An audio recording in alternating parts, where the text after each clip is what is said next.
Complete the most significant news for this day. Why News continues. Here are the top stories.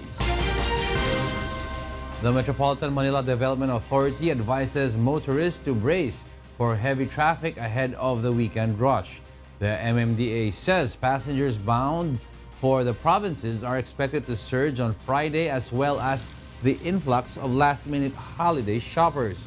Friday night party events are also seen to contribute to traffic congestion, especially in EDSA.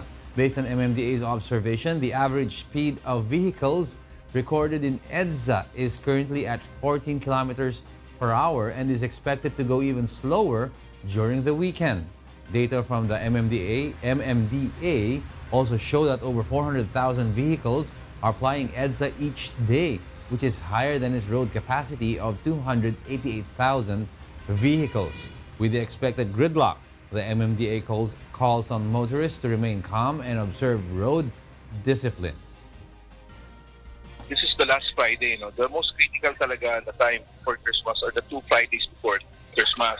Marami nagsasabi na, last Friday to, marami bibili, Carmageddon, di ba? Expecting for the worst, but hoping for the best. We'll try to manage it the best way we can. The Department of Health calls on the public, especially parents, to prevent their children from buying and using illegal firecrackers, specifically piccolo, this holiday season. Last year, the DOH recorded a total of 463 firecracker-related injuries from the year-end merrymakings, and most of the victims were children aged 10 to 14 who suffered injuries due to use of piccolo. The DOH is set to begin monitoring and tallying firecracker-related injuries tomorrow until January 5, 2019. All DOH-retained hospitals nationwide will also be placed on Code White alert starting Friday, which means all hospital staff are under on-call status for immediate mobilization to any emergency situation. December 23, 24, yan na yan. Hanggang New Year na tayo. The Department of Environment and Natural Resources is determined to push through with its plan to rehabilitate the Manila Bay next year. DENR Secretary Roy Simato says they will convene all local executives in Metro Manila on January 15, 2019, together with the local officials in nearby provinces to discuss the master plan for the rehabilitation.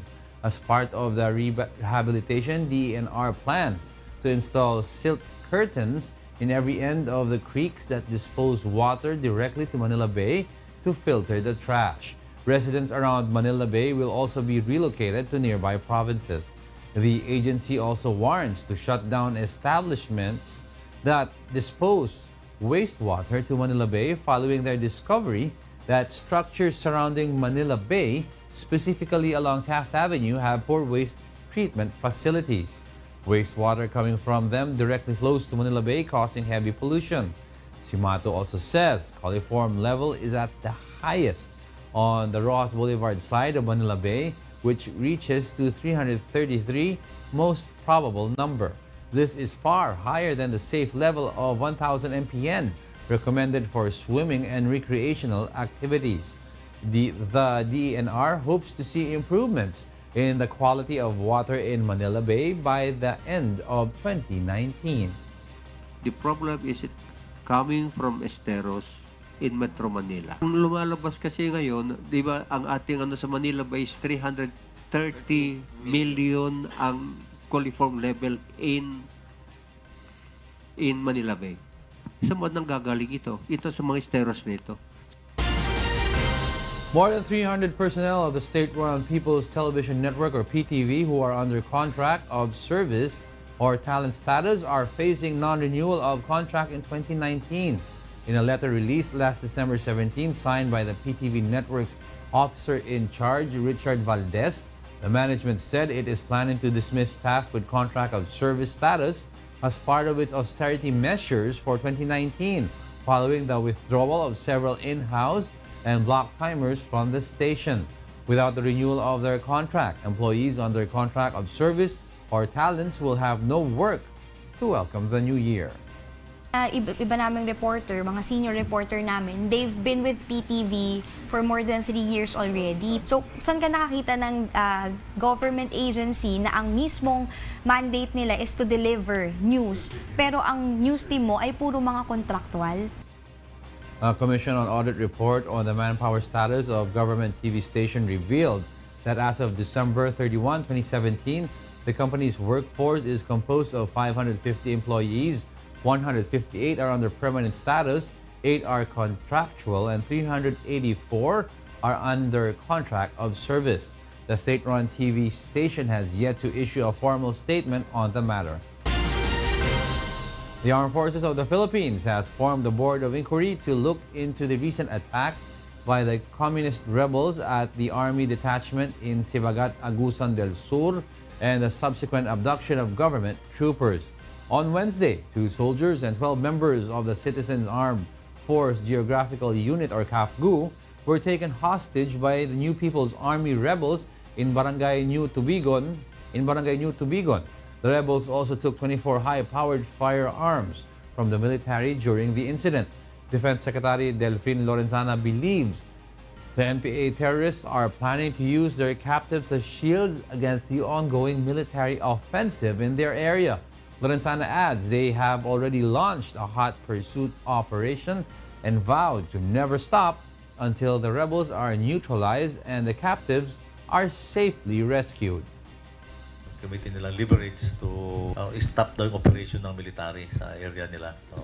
But we will not stop. I think the soldiers of the CAFGU know that they are at war with these people. Kung hold state sila, then that's part of the job of these people.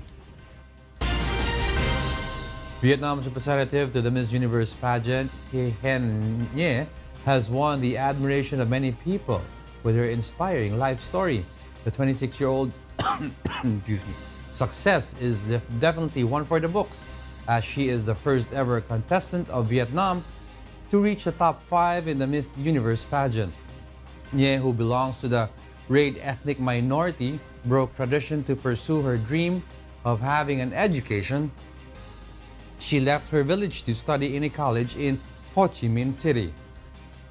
Với cái phong tục tập quán của người ED thì năm 14 tuổi thì ba mẹ kêu Hen lấy chồng, nhưng mà Hen nói rằng là Hen không thể lấy chồng trong thời điểm. Yes says the journey to Miss Universe was a no walk in the park. So she prepared for the competition and sought the help of Bicol-based Filipino pageant coach Angelo Santos, who had been training Vietnamese beauties since 2014. Nia trained for a month for her catwalk, poise, stance, and makeup, and for the question and answer portion. Although she did not achieve her goal, she was still proud of her top 5 finish and thanked her mentor in an Instagram post where she showed a video of her walking the runway in her yellow evening gown. Nia donated her entire cash prize, worth $43,000, to community activities. Nia wants to complete her promise to her village to provide scholarships for poor students and complete her social project, Room.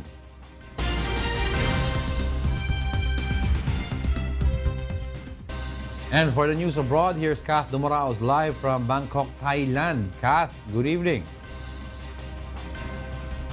Good evening, Diego.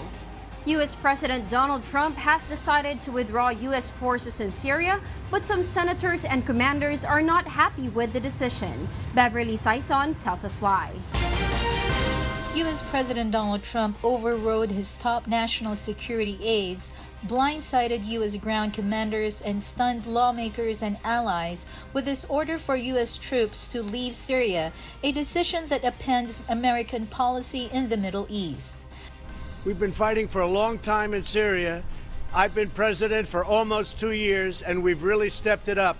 And we have won against ISIS. We've beaten them, and we've beaten them badly. We've taken back the land, and now it's time for our troops to come back home.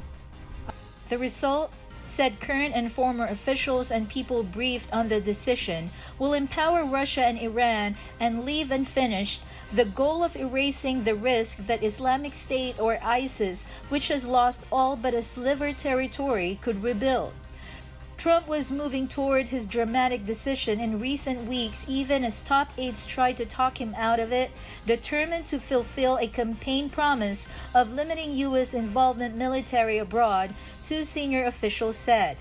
The move, which carries echoes of Trump's repudiation of the Iran nuclear deal and the Paris Climate Change Accord, is in keeping with his America First philosophy and the pledge he made to end U.S. military involvement. A U.S. defense official said Trump's decision was widely seen in the Pentagon as benefiting Russia as well as Iran, both of which have used their support for the Syrian government to bolster their regional influence. Another U.S. defense official, also speaking on condition of anonymity, said U.S. military commanders had expressed concerns with the administration about what a rapid withdrawal would mean for U.S.-backed local forces fighting Islamic State. The officials said the plan to withdraw had caught the commanders by surprise. Reports of a full U.S. military withdrawal drew immediate criticism for some of President Donald Trump's fellow Republicans, but others also praised Trump for the decision. Now that the U.S. has withdrawn or is going to withdraw from Syria, we have basically turned the country over to Russia and to an even greater extent Iran. If this decision is a withdrawal of all of our forces in Syria, now we're dramatically less safe. This is an Obama-like move.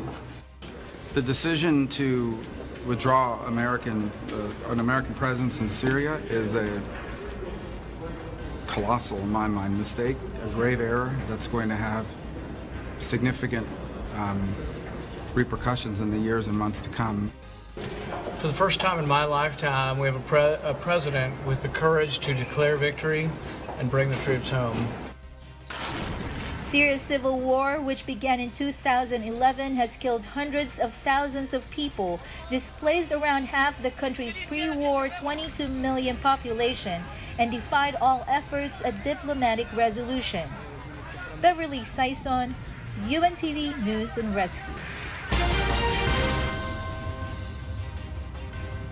The sale of cosmetics for male grooming are currently booming in the usually conservative society of South Korea.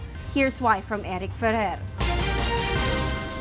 An increasing number of young South Korean men are using makeup, an accepted trend in the usually conservative society as cosmetic brands bid to bring their men's products mainstream.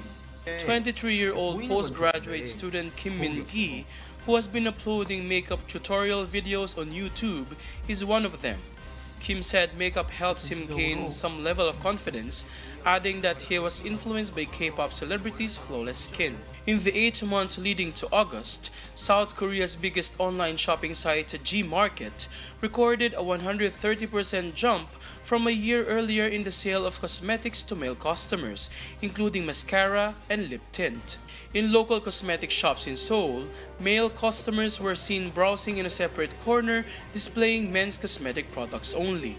It has been 5 or 6 years since I got interested in cosmetics and makeup.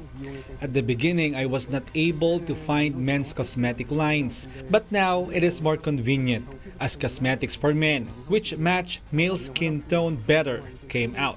I can put on more natural-looking makeup now. 28-year-old South Korean shopper Iho Jun said that he was embarrassed to visit cosmetic shops as a guy in the past. 이전에 이제 화장품을 구매할 경우에는 화장품이라는 그 아이템이란 자체가 사람들 인식 속에는 여성. For me as a guy, it had been embarrassing and awkward to walk into cosmetic shops since people used to think that cosmetics are for women only. But now I enter a shop without hesitation and confidently put on my makeup since I see the portion for men's cosmetics counter is becoming bigger. 코너나 아니면 자리도 이렇게 넓어지는 거 보면서 당당하게 이것저것 비교를 하면서 많이 쓰고 있죠. Asia's male grooming market is still a relative minnow, accounting for under a fifth of the 49.5 billion industry globally in 2017, according to data from Euromonitor. Yet, while business in the United States and Europe revolves around shaving products and deodorants, Asia already punches above its weight in men's skincare treatments, accounting for over 60% of worldwide sales in this segment. Eric Ferrer, UNTV News and Rescue, South Korea. And those are the news from the other parts of the globe. Back to you, Diego. Thank you, Kath Dumaraos, live from Bangkok, Thailand.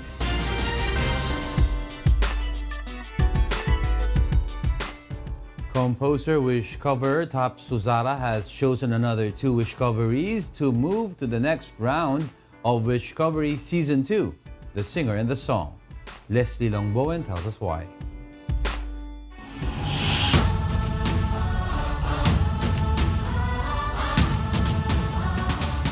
The third batch of Wishcoveries from Cebu showcased their vocal prowess to impress composer Wishcovery Top Suzara. The all-girl batch competed their way to the next round.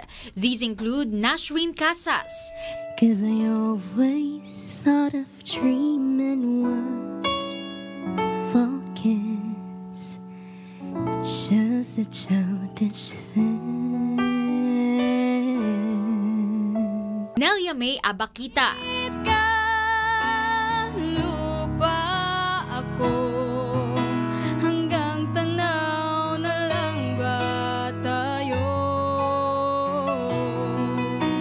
mahal kita, mahal mo ba ako hanggang pangarap na lang ba ito, and Bless Ebarita. ibig na hinintay,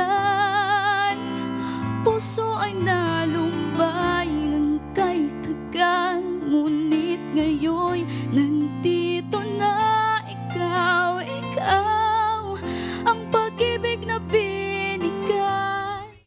Nashwin and Bless were able to continue their Wishcovery journey while Nelia exits the competition. Kay Sir Top naman po, thank you. Kasi sa mga encourages niya, na-motivate po ako eh. Ang Wish po ay nagbibigay ng pag-asa sa mga kabataan, lalo na yung mga may talento. Challenge hindi naman sa kanila lang eh, sa amin din eh. Sa amin din, lalo na nga sa amin. So I'm excited na mapili kung sino yung mag-fill ng last na spot. Meanwhile, catch tonight's vocal battle of Wishcoveries from Camp Veni Saturno on Wish 107.5 YouTube channel. Leslie Longbowen, UNTV News and Rescue, Philippines.